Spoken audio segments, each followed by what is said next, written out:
Hi, we are from Tutorial 2 Group 2 and today we will be presenting and answering the questions for Chapter 7, which is Structuring and Designing Organizations.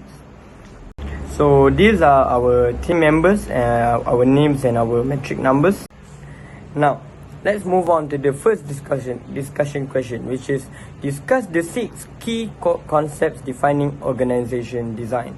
Now, the first one is work specialization or division of labor. Now, what does it mean? It means dividing work activities into separate job tasks. Individual employees specialize in doing parts of an activity rather than the entire activity in order to increase work output. So that means rather than one person does A to Z, one person does A, one person does B, one person does C, and so on. So they will become specialists in what they do because they only do one thing and that is their only job. This increases the work productivity as the workers are specialists.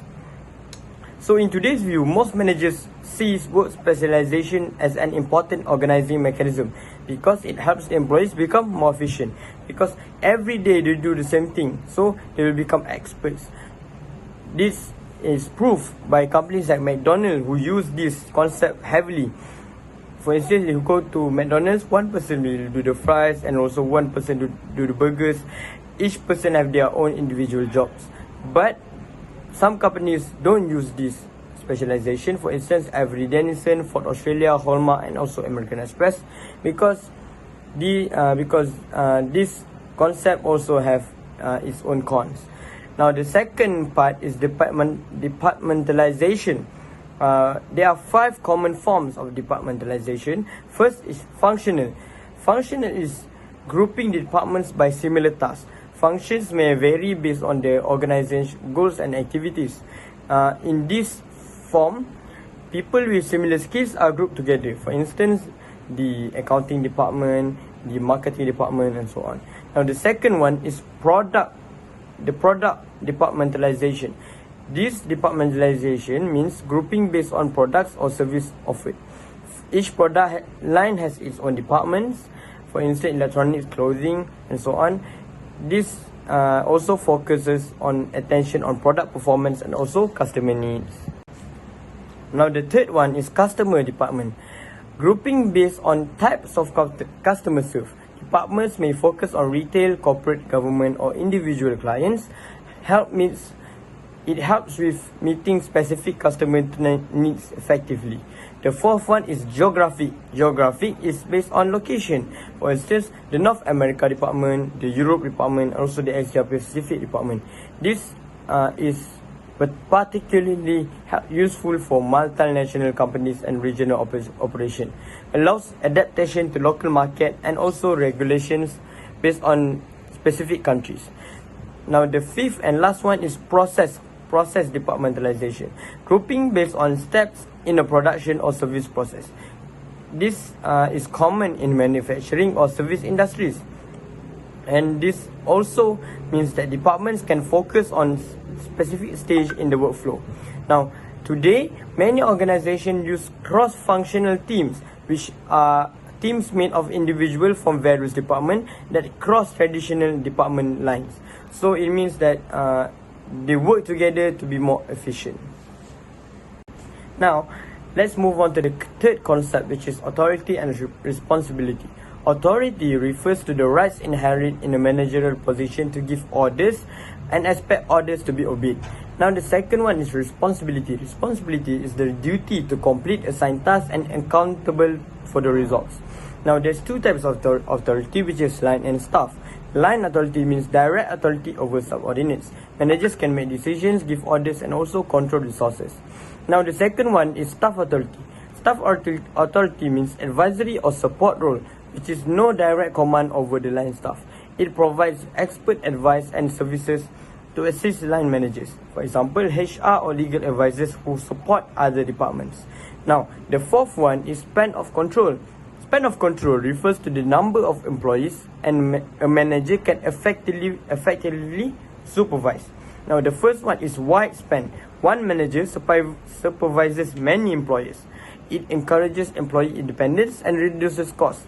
It is suitable for routine and similar tasks because one manager has to, supervise many people, right? So routine and similar tasks, it is easier for the manager to supervise them. The second one is the narrow span. One manager supervises just a few employees.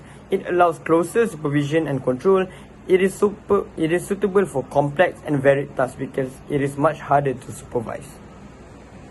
Now, the fifth one is centralization and decentralization. This refers to where decision-making authority is located in the organization. The first one is centralization. It means decision-making is concentrated at the top level of management. It ensures consistency and control across organization and also common in stable environments. The second one is decentralization. Decision-making is pushed down to the lower levels. It increases flexibility, speed, and also employee involvement in the decision-making. It is common in dynamic or customer-focused environments. Now, the last one is formalization. Formalization refers to how standardized jobs and processes are within an organization. High formalization means jobs are guided by many written rules and procedures. Employees have little discretion in how to do their work, promotes consistency and efficiency. The second is low formalization. Fewer rules and more flexibility in how tasks are performed. It encourages creativity, innovation, and it is common in startup businesses and also dynamic industries. Now, let's answer the second discussion question, which is what are the concepts of traditional and contemporary organizational design, and will this design be influenced differently by management and environment? Now, let's answer the first question. What is traditional versus contemporary? Under traditional, there's three structures, which is simple structure, functional, and also divisional. Simple structure means centralized authority, usually one person, few rules and low departmentalization. It is best for small or startup businesses. Second is functional. Functional means organized by special functions, i.e. HR, finance, accounting, marketing, economical and efficient for stable environment business. The third one is divisional structure. It is divided by product, geography, or customer type. That is traditional. Contemporary, under contemporary, usually there's three structures. The first one is team-based. Group work collaboratively on projects, which is they work together from different departments. It can reduce barriers between departments because they come together to settle a project. Second is matrix or project structure. Employees report to both functional and project managers. So that one team, they have to report to two managers, which is the functional and also the project managers.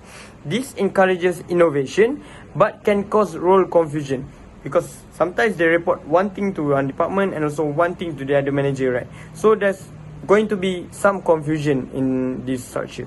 The last one is boundaryless organization. This means it eliminates internal or external barriers. It includes virtual organization and network organization.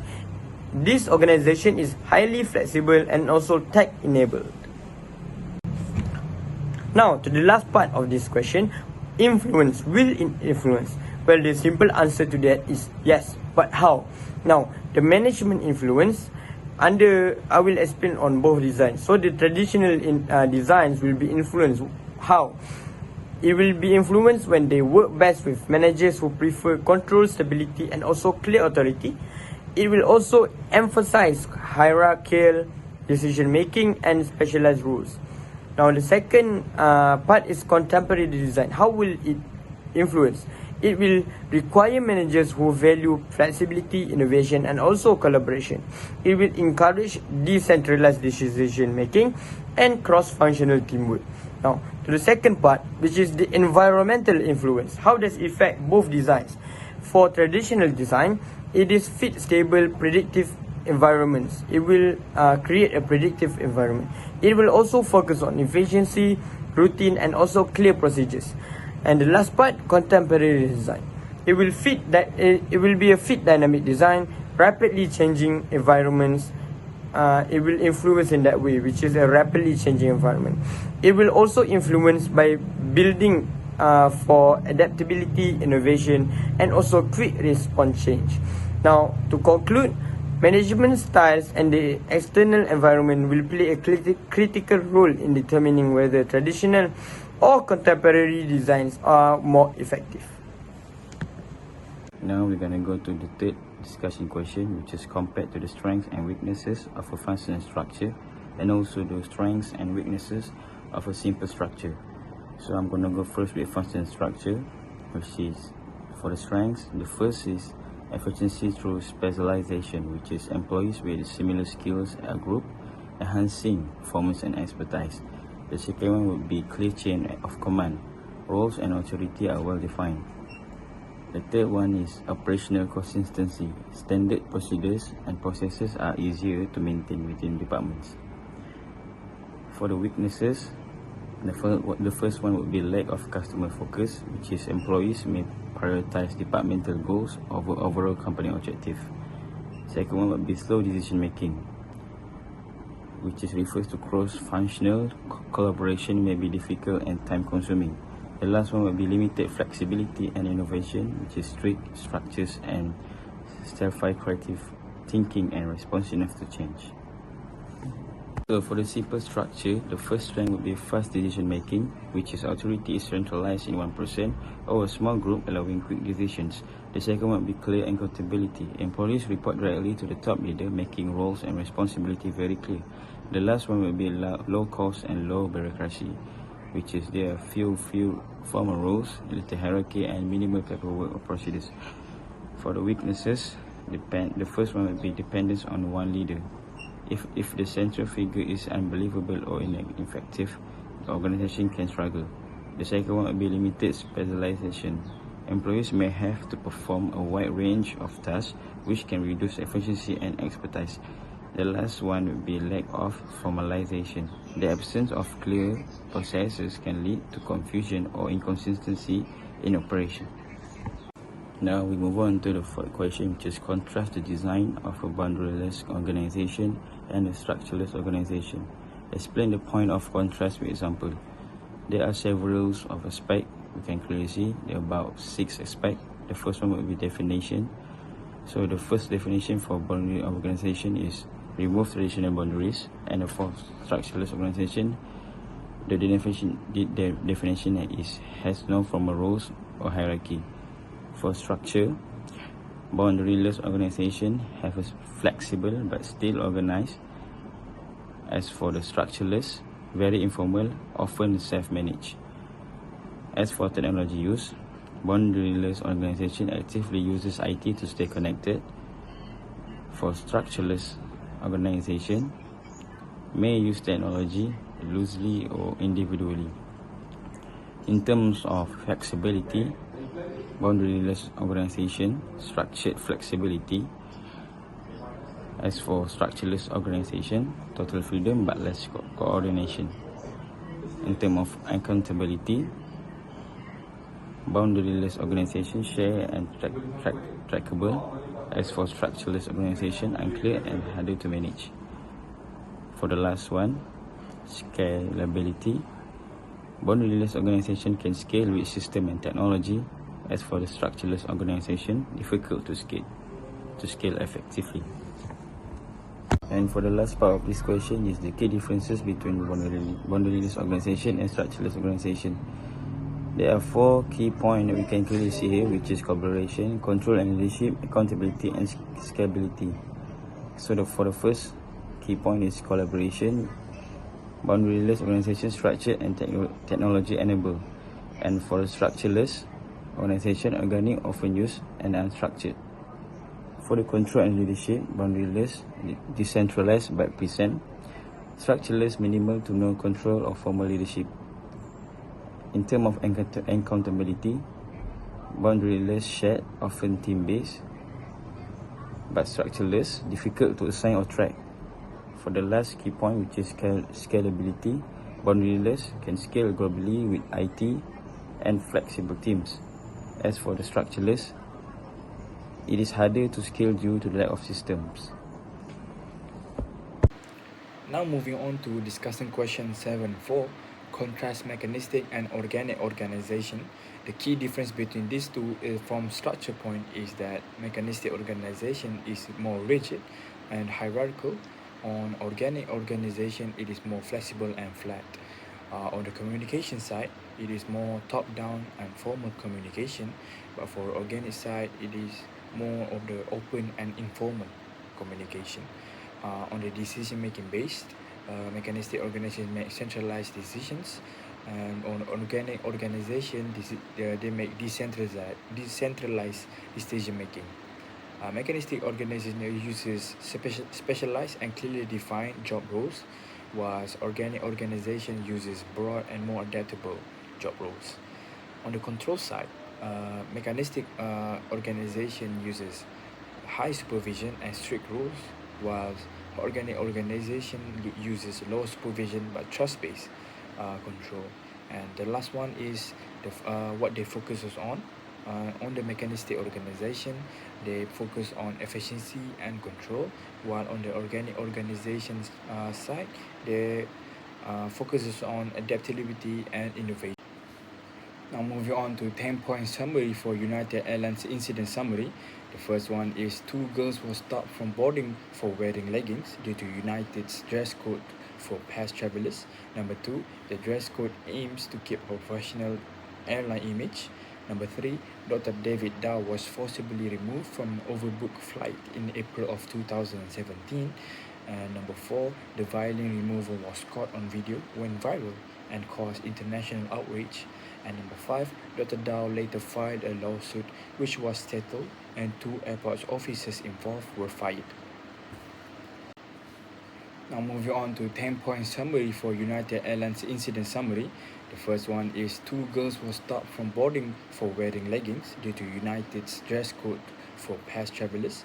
Number 2, the dress code aims to keep a professional airline image. Number 3, Dr. David Dow was forcibly removed from an overbooked flight in April of 2017. And number 4, the violin removal was caught on video, went viral, and caused international outrage. And number 5, Dr. Dow later filed a lawsuit which was settled, and 2 airport officers involved were fired. Next question is to evaluate how United Airlines handled each of these incidents. Is that the United Airlines was within its power to respond the way its employee did? Why or why not? Because the United Airlines faced several public relations disasters due to how their employees handle certain incidents with their customer. So, based on their follow internal policy, their approach was seen as a lack of empathy. And then I will evaluate how they handled 4 major incidents and whether their actions were justified or not. The first incident happens is a legging incident, which is when the 2 teenage girls were denied boarding for wearing legging. They were passed rider, people flying for free using employee benefits, and subject to a stricter dress code. United defends the decision by saying it was a part of their long-standing policy. Technically, they were right, but the issue was handled poorly in public. It seems unfair and judgmental, especially because the public doesn't understand the internal rules. So United could have prevented the backlash by explaining the policy more clearly and showing empathy to the public. The next incident is Dr. David Dow incident. United faced a much more serious crisis when the Dr. David Dow was removed from a flight to make a room for crew member. When he refused to leave, he was dragged off by the plane's security officer, suffering serious injuries, and then this was recorded by a passenger and went viral. Even though United had the right to remove passenger under their policy, the use of force was absolutely unacceptable, and then the situations could have been avoided with better planning, communications, and voluntary incentive for other passengers. This incident badly damaged the United reputation. The next incident is wedding couple incidents. A couple flying to Costa Rica for their wedding changed seats to avoid waking a sleeping man. They were told to return their assigned seat, and they did, but were still removed from the flight by the US Marshal. United claimed they repeatedly tried to sit in the upgrade seats. If that's true, action may have been justified, but if not, this was an overreaction. So this could have been handled through clearer communications and without removing the couple. Last incident is dog in overhead bin incident, another tragic incident, which is a passenger was forced by a flight attendants to put her dog in an overhead bin. The dog died during the flights. United later said this was not their policy and launched an investigation.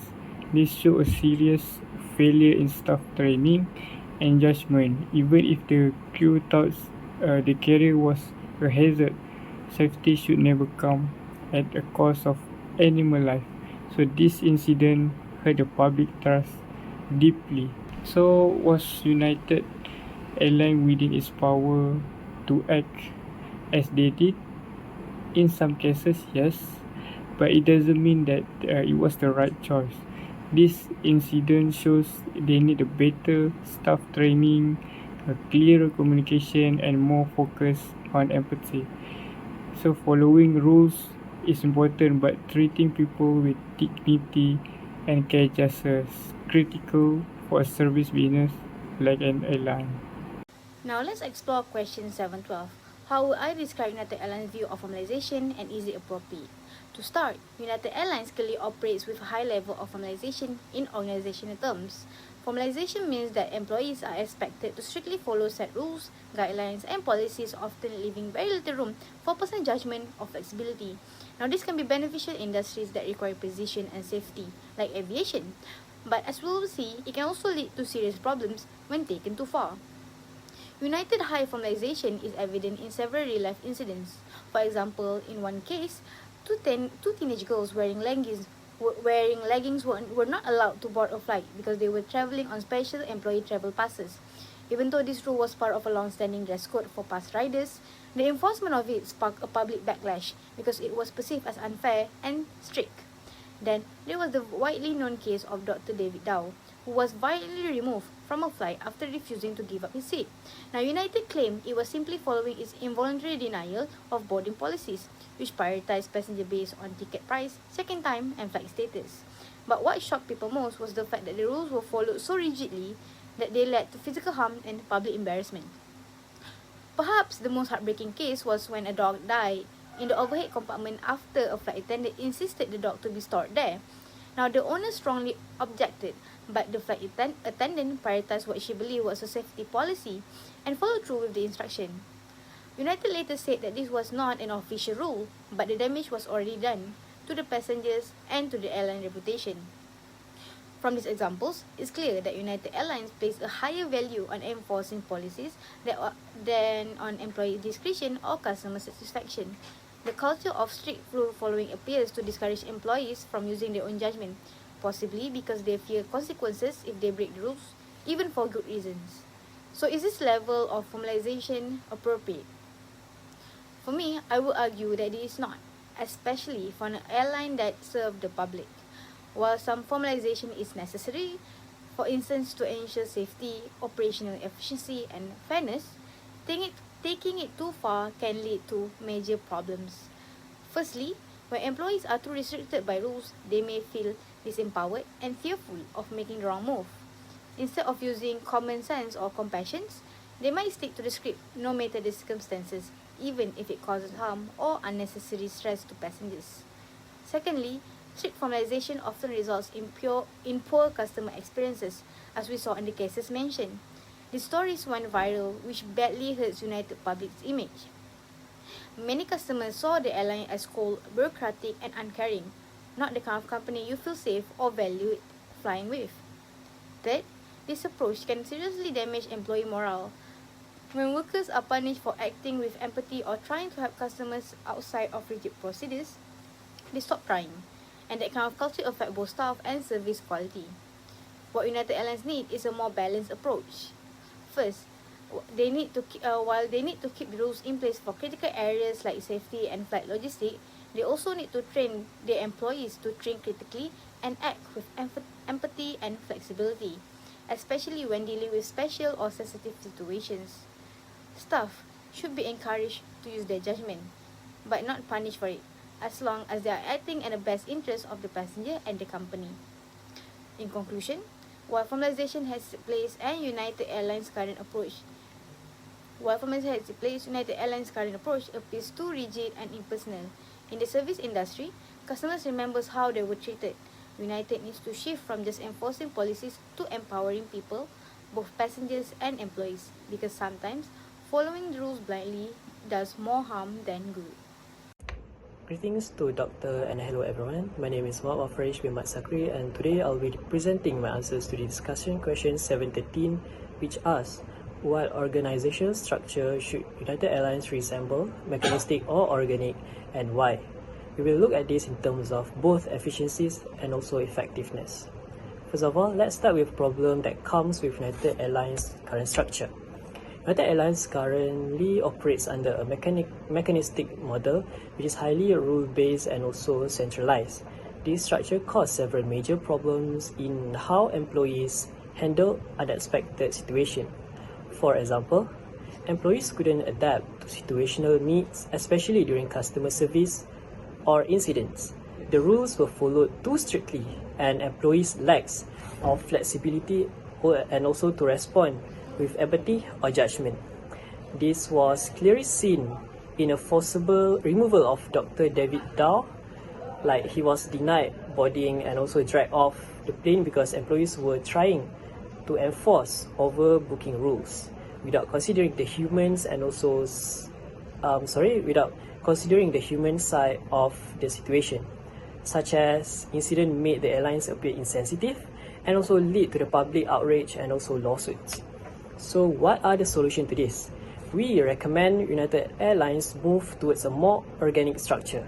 This type of structure is more flexible and people-oriented. Here is why. First of all, it allows for greater employee autonomy and also staff can make decisions based on real-life situation. It also involves decentralized decision making, which is important in dynamic, also fast-moving environmental like air travel. It also encourages flexible rules that adapts to customer needs instead of rigid enforcement. And finally, it supports customer-centric approach, helping employees balance policies with empathy and also better service. To conclude this, mechanistic structure is efficient for routine tasks, but organic structures is far more effective in unpredictable and also customer-facing situation like the airline industry itself. However, by shifting to a more organic model, United Airlines can avoid further public relation disasters and also improve both services quality and also public trust. That's all from me. Thank you. Hello, I'm Daniel, and moving on to the discussion question of 740. What do you think United Airlines should do in the future? And also, what suggestions or enhancements might you have for its organizational structure? So, in this context, United Airlines could focus more on decentralization, while the employees are more responsive to dynamic changes in their environment, so that they could focus more on customers' rights. The example that I had given here is that employees are given more freedom to make decisions that put customers first, so that this could fix the issue that they had previously incurred beforehand. Onto the enhancements is that they could focus more on the formalization part of their organizational structure, where the United Airlines employees should be less guided by rules and regulations and instead focus on their customers' comfort The example being that the employees should be trained to resolve conflicts diplomatically and offer alternatives so that they could avoid all the previous mistakes that they had made with their customers. And thus, that concludes discussion question 714. Hi everyone, my name is Kamar Shamin Kamasri, and today I'm going to answer the question: how do employees' action reflect an organization stance as far as being responsible and ethical? So this question I'm going to divide into 3 points. Okay, so we're going to the first point. So responsibility toward a customer. We know that we can see a lack of customer responsibility toward customer. This is because United Airlines fail to prioritize the principle of customer comes first, and every businesses, as a businessman, we have to always prioritize our customer as they are our profit. From my point of view, this is clearly shown in the case of Dr. David Dow, who was forcibly removed from his seat due to poor planning by the airline. This reflects unethical behavior by the employees and poor consideration for customer well-being. Point 2 is leadership. The situation reflects weak leadership within the organization, poor judgment by the employees when it comes to decision making without applying common sense or empathy. For instance, instead of handling the situation calmly, employee use enforcement, which suggests that they were not empowered to make ethical decisions. The employee of United Airlines should have high leadership so that they are more determined to make decisions. Why I'm saying leadership is important, reflect a stance of responsible and ethical. This is because when we have a higher value of leadership, it shows that we are more determined and we are more professional in any situation that we're going to handle. So we're going to point 3, which is rules of ethical flexibility. There is a strong focus on following rules rather than ethical flexibility. Employees were afraid of the consequences of breaking the rules, so they strictly followed them without considering context. One example is the couple who were removed from the plane just for switching seats to avoid disturbing a sleeping passenger. This shows that employees lack the freedom to act with compassion. So that's all from me. Moving on to the next question, which is how might United's managers encourage employees to be more responsible and ethical even when rules must be followed? So I'm going to divide this answer into 3 points. So we're going to the first point, which is work weeks, flex time, and job sharing. One way is improving work arrangement. By offering flexible work hours or job sharing options, employees may feel less stressed and more appreciated. Also, recognized and rewarding behavior can motivate staff to act responsibly. For instance, this is from my point of view. For instance, the managers can implement work from home for each employee at least once a week. So that means they will not facing the same environment. It means that sometimes a worker, they need to be in the new environment to perform better. So they won't feel bored and they will feel unhappy if they are in the same environment. So with the new environment, maybe at home or work from home, means that they're not necessary to work at home. They also can work in a cafe, anywhere they want, as long as they will be in a new environment. So second is training program. So training is important for me because managers can organize professional ethics training to help employees understand how to balance company policies with empathy and good judgment. This will prepare them for real-life situations where rules might conflict with customer care. For example, team building among the employees help them to be more professional and efficient in doing their job. Working in a team always better than alone because they can learn from each other's mistake. So, for point 3 is emotional support. Emotional support plays a key role. By hiring a counselor, United Airlines can provide support for employees who feel stressed or they might have conflict, whether at workplace or personal issue, it doesn't matter. That's why they need to hire a counselor. This helps create a healthier work environment and can guide employees in making ethical decisions even under pressure. For example, those employees who have problems, they can go to counselor immediately to seek an advice. This helps them from being mentally down, which can affect their work. So, to conclude, employee actions are a reflection of leadership, and the work culture its rules are followed blindly without empathy. The organization will seem cold and irresponsible. By promoting flexibility, proper training, and emotional support, companies like United Airlines can create a more ethical and customer-focused culture. Thank you. Hi everyone, I'm Alia. Today I'll be sharing some interesting insight from an article titled Managing the Knowledge Resources of NASA. It highlights how NASA function as a learning organization and how they manage their vast knowledge resources to support innovations and space explorations. NASA is more than just a rocket and space missions. It's a true learning organization. It constantly grows, adapts, and shares knowledge to push the boundaries of science and technology. NASA vision is to reach for new heights and rival the unknown for the benefit of humankind. Its mission focuses on advancing science, aeronautics, and space explorations. This strong foundation guides their works and decisions. After the Space Shuttle program ended in 2011, NASA faced a bit of an identity crisis. There was uncertainty about the future, but instead of backing down, they used it as a chance to reflect and reset. Now, NASA has a exciting goal like landing on an asteroid by 2025 and sending astronauts to Mars by 2030. This mission requires not just technology but the smart use of knowledge and teamwork. Next, Next, the importance of knowledge and management. Managing knowledge is a crucial for NASA's success.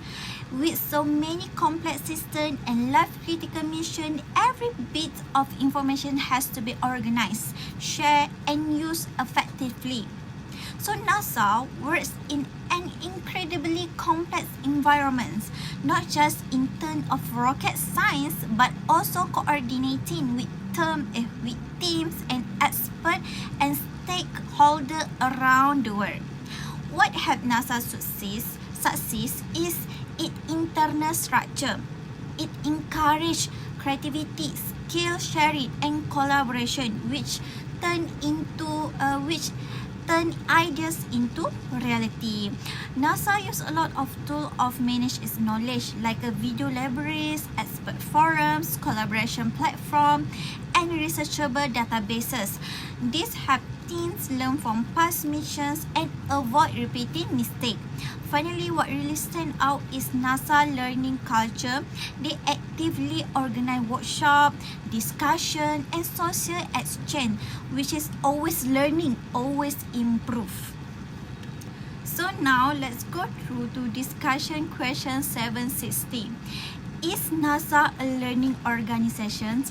Yes, NASA is a great example of learning organization. So here why.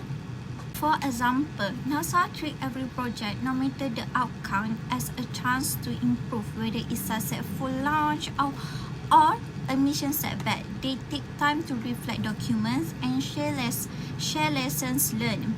They also invest heavily in knowledge sharing tools, not just for current team, but for future generation of scientists and engineers. Another key point is their ability to adapt. After the shuttle era ended, NASA didn't stand still. They set a new long-term goals and shifted focus to future missions like Mars. But most importantly, NASA created an environment where learning is part of the culture, not just a task. They bring people together, encourage open discussion, and support continuous development. So rather than just being a space agency, NASA is a prime example of how learning can fuel progress, both on Earth and beyond. Assalamualaikum and hi, my name is Erina and now we are going to question 17. In what ways is NASA's environment complex? NASA's environment is complex due to several factors. The first factor is due to technical complexity. As you all know, NASA's work involves extremely advanced and highly specialized technologies, from spacecraft propulsion, life support system, and also satellite communication. So, the science behind all of this space exploration demands high and precise calculations, intricate engineering, and also cutting-edge research in physics, material science, and also computer system. So, this causes the NASA to manage all of these layers of sophisticated technology, which creates an environment where small errors in design, coding, or execution can lead to catastrophic failures, such as aircraft accidents. The second reason is due to the multiple projects that NASA handles. So, we all know that NASA often handle multiple large-scale projects happening at one same time, such as designing a spacecraft and also running satellites at one period of time. So each of these projects involve many phases, for example, the planning phase, designing phase, testing, and also monitoring phase. Each of these phases must be coordinated carefully over a long time, and the dependencies between the projects add challenges for NASA. For example, new spacecraft which was done often rely on rockets which are still under development. Or another example is research data from one mission might be crucial to another mission. And the last reason is due to high stakes in NASA. So in NASA's work, failure can result in the loss of humans' life. For example, that happened years ago. Tragedies such as the Challenger and the Columbia shuttle disasters have opened our eyes. So the space mission costs billions of dollars. So one mistake or system failure can waste years of work and massive amount of investment. Because mission operates in extreme, unpredictable environments such as in the outer space or in other planets, the margin for error is near zero for NASA. Next, question 18. How does complexity affect structural choices? NASA operates in a highly complex environment, either technically, organizationally, and also politically. So this complexity forces NASA to choose a structure that is different from a simple and traditional hierarchy that we see in our daily life.